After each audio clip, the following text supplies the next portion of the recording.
আসসালামু আলাইকুম। বাংলাদেশ বেতার রাজশাহী স্থানীয় সংবাদ পড়ছি রুকসানা আক্তার লাকি। আজ 25শে বৈশাখ, বিশ্বকবি রবীন্দ্রনাথ ঠাকুরের ১৬৫তম জন্মবার্ষিকী। এ উপলক্ষে কবির নিজস্ব জমিদারি নওগাঁর প্রতিসরে জাতীয়ভাবে দিনব্যাপী বর্ণিল আয়োজন করা হয়েছে। কর্মসূচির মধ্যে রয়েছে আলোচনা সভা ও সাংস্কৃতিক অনুষ্ঠান। এছাড়া নাগর নদের তীরে গ্রামীণ মেলা বসানো হয়েছে। কর্মসূচির উদ্বোধন করেন স্থানীয় সরকার, পল্লী উন্নয়ন ও সমবায় মন্ত্রী মির্জা ফখরুল ইসলাম আলমগীর। এ সময় অনুষ্ঠানে ভূমিমন্ত্রী মিজানুর রহমান মিনু, সাংস্কৃতিক প্রতিমন্ত্রী আলী নেওয়াজ মাহমুদ খৈয়াম, জাতীয় সংসদের হুইপ অ্যাডভোকেট রুহুল কুদ্দুস তালুকদার দুলু উপস্থিত ছিলেন। এর আগে রাষ্ট্রীয় সফরের অংশ হিসেবে স্থানীয় সরকার, পল্লী উন্নয়ন ও সমবায় মন্ত্রী মির্জা ফখরুল ইসলাম আলমগীর এবং ভূমিমন্ত্রী মিজানুর রহমান মিনু আজ সকালে রাজশাহীতে পৌঁছান। বিমানবন্দরে দুই মন্ত্রীকে স্বাগত জানান রাজশাহী ৩ পবা মোহনপুর আসনের সংসদ সদস্য অ্যাডভোকেট শফিকুল হক মিলন। এ সময় স্থানীয় সরকার মন্ত্রী মির্জা ফখরুল ইসলাম আলমগীর শাহ মখদুম বিমানবন্দরের বর্তমান অবস্থা, সম্ভাব্য উন্নয়ন পরিকল্পনা এবং পবা মোহনপুর নির্বাচনী এলাকার সার্বিক উন্নয়ন কর্মকাণ্ডের খোঁজ খবর নেন।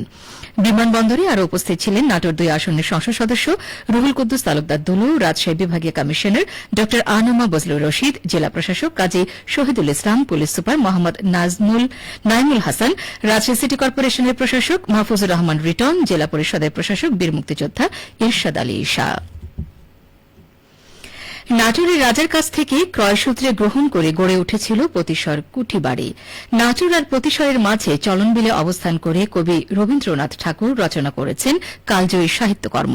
এ নিয়ে এখন শুনুন আমাদের নাটোর জেলার সংবাদদাতার একটি বিশেষ প্রতিবেদন।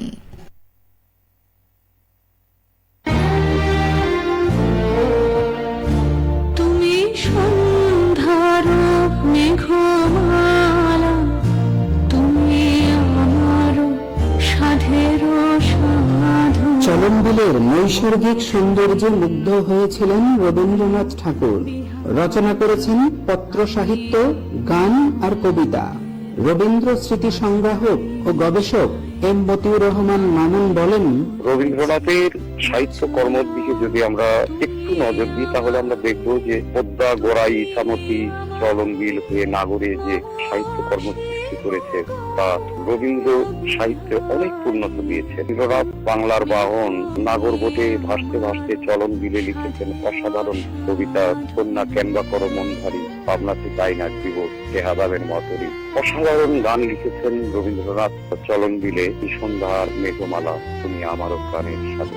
রবীন্দ্রনাথ ভাসতে ভাসতে লিখেছেন আমাদের ছোট নদী চলে বাঁকে বাঁকে, বৈশাখ মাসে তার হাঁটু জল থাকে। এবং নাগরে এসে রবীন্দ্রনাথ রচনা করেছেন তালগাছের মতো শিশু সাহিত্য, তালগাছের মতো বিখ্যাত কবিতা। নাটোরের সাথে রবীন্দ্রনাথের ছিল নিবিড় সম্পর্ক। এ ব্যাপারে এম মতিউর রহমান মামুন বললেন, নাটোরের রাজবাড়ি কিন্তু ক্রয় সূত্রে রবীন্দ্রনাথের পিতামহ নাটোরের রাজার কাছ থেকে এটা ক্রয় করেছে।